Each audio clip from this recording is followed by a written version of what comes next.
Welcome to the Diverse Minds podcast, where we give you the tips, tools, and techniques you need to be a mentally healthy and inclusive leader.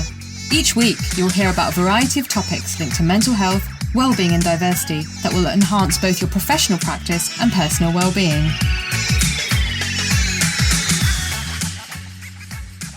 Welcome to episode 7 of the Diverse Minds podcast. On today's episode, I'm going to be talking about celebrating Black History Month in the workplace in a meaningful way. And I'm going to share with you the tips, tricks, techniques, and barriers that I've jumped over to make Black History Month possible in the workplace. Having organised numerous Black History Month events in previous roles and workplaces, I want to share my insights and experience with you. It wasn't always an easy or a smooth journey, so I'm going to share both the pitfalls and the highs.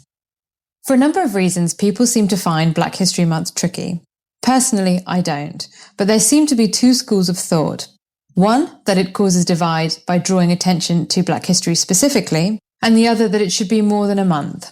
I do agree with the latter point, that Black History Month should be 365 days of the year, as there are so many forgotten stories and achievements from the Black community that have been whitewashed by history. However, Black History Month is a way of raising awareness and having discussions about the topic. At least it's a start, and I think it's better to have it than to not have it. I disagree with the point that it draws attention and causes division and separation.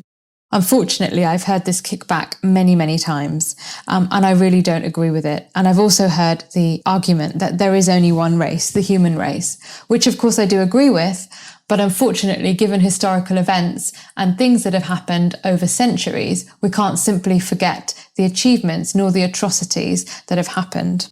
Lonnie Bunch sums it up for me in the article that he wrote for the 90th commemoration of Black History Month, Global Black History Month. He says, "Above all else, the activities of Black History Month should be more than a celebration of one community. In the UK, it should be about the history of Black Britons as a lens to understand what it means to be British. After all, the Black community has shaped and informed aspects of identity that touch the entirety of its citizenry. In essence, the month is both an examination of a people's journey and a nation's story."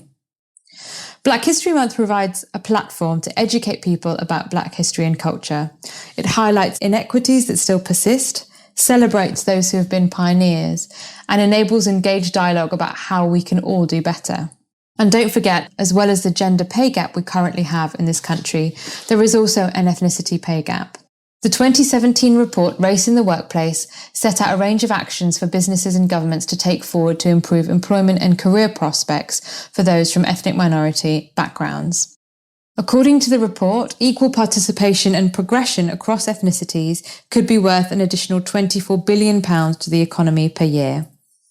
As with most things I speak about, there is a moral case, but there's also always a business case. And I often see people embrace or tie themselves up in knots about whether to celebrate Black History Month and what to do. So here's a little bit about my journey in terms of Black History Month and organising events and getting people on board. So it all started at my second role at the University of Oxford as the first person responsible for race, religion and belief. And it was part of my role and what I was asked to do in 2008. Now, of course, I had to be very careful about this because I'm actually Asian and not technically Black, but if we think about Black in the political sense with a very big capital B, I absolutely identify with that identity. But I had to be very careful not to be seen or to push my own agenda, whatever that was. I mean, personally, I don't think I had an agenda. My agenda was to raise awareness about this important issue. And I think Oxford University is a very difficult environment. And the Black voice, my experience was that Black voices aren't heard. So I started from scratch. I didn't have a team and I had to do this all on my own. And one of the first things I did was to approach the local community to get buy-in because, of course, Black History Months in the community had been going for many years. And there's a very long established and very powerful Black community in Oxford who I know would be full of ideas. And if I engaged with them and talked to them, I could get their support. So that's what I did. And as a result of that, so I visited community centres, and again, it wasn't easy. I don't think it was necessarily that people fell in love with me and said, "Oh yes, we want to come to Oxford and be part of your events," because they'd clearly had their fingers burnt before and things hadn't been particularly easy. And actually, anyone who knows the University of Oxford particularly well knows that generally they're not interested in the local community. But I chipped away and I did get buy-in. And I do remember distinctly at one of the first events I did at the Natural History Museum in Oxford, a long-standing community member came in and she looked absolutely horrified. And she said, "What is this that you've done? There's no signage. How am I expected to climb the stairs?" And she was incredibly angry. It was quite difficult to hear, but her feedback was valid. And then to build on that and to try and to email her and to say, "Thank you for coming and thank you for your feedback. And next time I'll do it better." And these are also people who are elders, so they have a lot of experience. And to not acknowledge that, I think, would have meant that that was a very silly mistake. The other thing I managed to do was to get venues for free. So it might be that you're in an organisation where that's not an issue, or it might be that it's a large company where you might be under one umbrella of an organisation, but different bits might charge or cross-charge. And my budget for the whole year during this job was a grand total of £1,500. So again, I had to be incredibly resourceful and I didn't always have the resources that I required.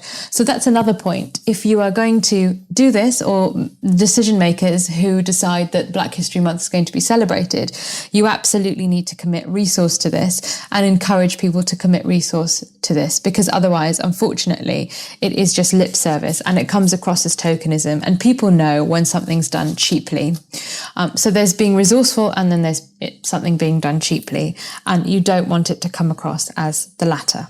The other thing to think about was branding. So there is a lot of branding out there. Again, you've got to be very sensitive about copyright. And if you are going to use particular images, please check with people or use copyright-free resources. But I strongly suggest getting a good graphic designer on board, or someone who's good at graphic design, has a flair for this if you don't have a specific team in-house who can help you with this. And I was very lucky because at the time there was someone called Toby Whiting who was a real ally and who helped me design an image. And actually what he did was he took the Union Jack and changed the colours to red, yellow and gold. And that imagery is still used today. And Toby Whiting is a graphic designer in another organisation. And I still can't thank him enough for the time he took with me, which I didn't expect, and the storyboarding that he did to come up with a really strong branding. I think the other thing to say is that because it was the University of Oxford, people, whether we like it or not, it has a lot of kudos and it had a lot of pull. So it meant that I could create a real buzz around this event. And I had people like Gus Casely-Hayford coming to deliver a talk. I had screening of Burning an Illusion by Menelik Shabazz. I was able to organise a community takeover at one of the colleges, Kellogg College for Adult Continuing Education. Mia Morris, one of the founders of Black History Month 365 and of the Well Placed Consultancy, she was on a panel discussion for me. And I also had an American artist, Sandy Russell, a jazz singer and who's written many books, but one of the books she's written is Render Me My Song, about the African journey, African-American history around slavery and arts and culture. And I could run a whole jazz night.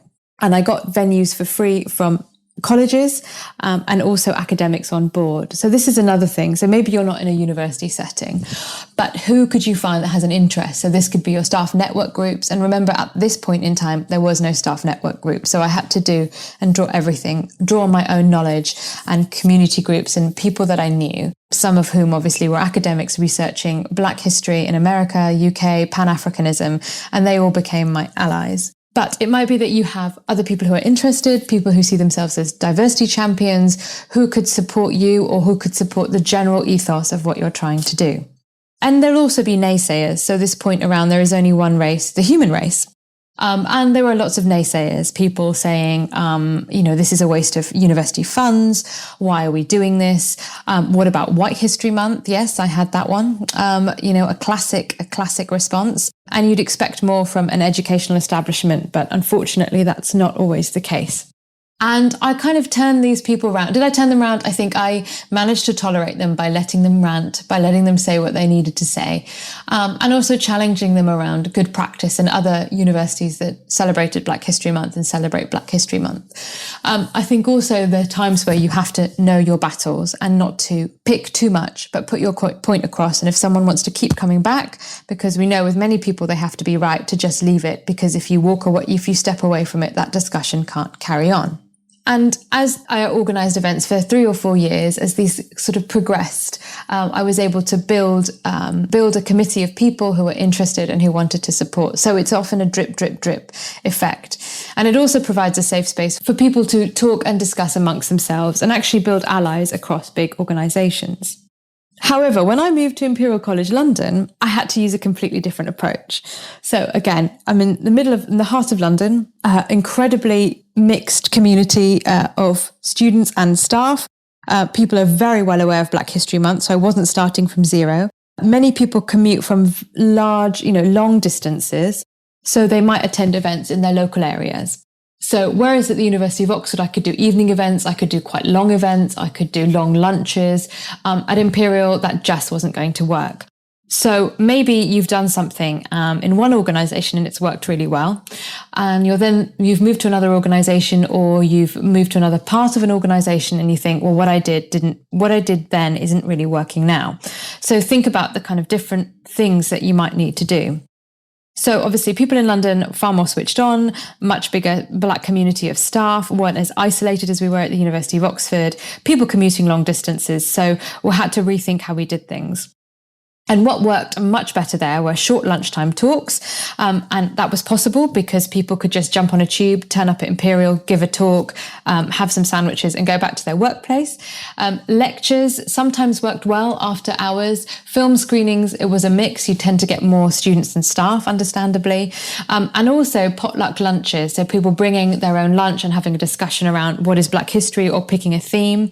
And we also managed to get the central staff canteen servery, if you like, to put on a menu. So serving, Caribbean foods, African foods, having branded flyers, and again, just raising awareness about what was going on. So different organisations will need a different approach.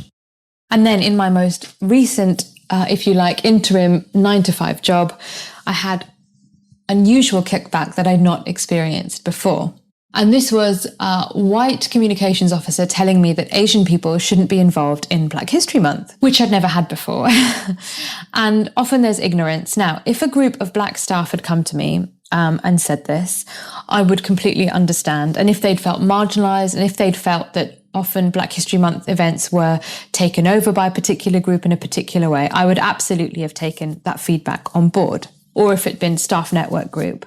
But the fact that I was being told that Asian people shouldn't be involved in Black History Month by someone who was white, who hadn't been involved in Black History Month before, wasn't involved in the equality agenda, was a real shock to me. And I went to speak to the staff network about it in this particular organisation. And they weren't best pleased. And actually, that did bring me some relief. And I have to say that if Mia Morris, one of the pioneers of Black History Month in this country, could come and meet with me and be a panel guest on a panel for me, then quite frankly, I don't think it's anyone else's place from a community that doesn't know about Black History Month to tell me what I can or can't do. And at this organisation, I was also told that someone senior from the senior team needed to make a decision about who could be involved in Black History Month. And my response was, okay, that's interesting. Who in the senior team is Black and could make that decision? To which the response was a lot of blubbering and shady talk around why this needed to be done, and that actually I did have a point. So it's difficult to combat this negative mindset, and I absolutely think that there does need to be an emphasis on Black, Caribbean and African communities in Black History Month, but clearly there's a lot of overlap. And if we think about history and the way in which Black, Asian and Jewish people have supported each other and why Irish people have supported each other, there is absolutely a place for thinking about it more intersectionally. And that was the other thing that I realised with Imperial, is that we could do more intersectional work because the thinking and the understanding there was much more advanced than in many other organisations. So you might be listening to this and thinking, this sounds like a bit of a hot mess, and it doesn't need to be. I think one of the key things is to educate people throughout the year, to sow the seed. So build it in, link Black history with certain bits of strategy. That could be gender pay gap, ethnicity pay gap, keynote speakers from a variety of backgrounds. So having Black women, Black LGBT communities. So this makes it part of business as usual. So then there isn't a shock around, well, why are we doing Black History Month? And tying it into key performance indicators that you have and that you've set yourself. A newsletter to keep people informed around equality issues, but in particular race equality issues. Getting people involved in wider networks, but also using your staff networks, affinity groups, resource groups to inform what you're going to do. And people have networks, so use those networks, leverage those networks. And it provides a social space for people that they may not always have. So a safe space, providing a safe space for then people to come up with ideas of what they want to do for the month. And it's also about raising the profile of your organisation and getting speakers that you may not otherwise be able to get. Because people enjoy speaking at companies, big or small, and sharing their stories. So don't be afraid to ask. And again, if you use your staff networks, everyone is networked some way. So they might have access to people that you never thought you could get. So it's so important. And also celebrating Black History Month in the workplace brings talk about inclusivity into the real world, and it comes off the page into people's laps, and they can really start to learn and engage and feel part of the wider agenda. So in essence, for me, if you want to really create a good Black History Month program, or even if time is short and you're listening to this and you're thinking, but it's almost halfway through the month, how are we going to do something? I would say it is just about talking to people internally, but also externally. So community groups, getting buy-in from any equality champions that you have, or key people, even if they haven't got an official title of an equality champion, people that you know will back you and support you. Tie it into the goals of the organisation. Do something small, even if it's bring a lunch. We're going to show some photos of a slideshow of key Black history figures through time, and to have a discussion about that, and know which battles to fight and pick. You may not be able to do everything in one go, but I can assure you, if you do something that's informed by talking to staff and communities and local organisations, that'll create a buzz, you're not going to have much of a battle to fight. So I suggest that you have a look at the resources I share in the show notes, and please do leave comments on any social media posts that I release around Black History Month, about resources that have helped you. Talk to your staff network if you haven't organised something. Just see if you can do something small. Have a look around your local area and sponsor Black History Month events to raise the profile of your organisation and put your money where your mouth is. Promote events that are going on locally to your workplace. So if time's too short, go on Black History Month 365, have a look at what's going on. There's lots of lists of information of things going on, and put something on the internet and encourage people to go along. Also, you might want to check out council web pages because they often list things for community groups in the area that you work or you live in. And if you do go to an event, take a friend with you and spread the word. So there are my top tips and my journey around Black History Month and celebrating it in the workplace. And don't forget, there's still half the month left, and there's still some fantastic events going on around the UK, and also programmes, theatres, anything you can get your hands on. And don't forget to share it on your personal pages and get everyone involved, because Black history is everyone's history. And I'll see you in the next episode. Thanks for listening to the Diverse Minds podcast. Don't forget to subscribe on Apple Podcasts, Spotify, or wherever you access your podcasts from. You can also connect with me on Facebook, Twitter, and LinkedIn. Tune into next week's episode of the podcast, where I'll bring you more insights on mental health and inclusion. Bye for now.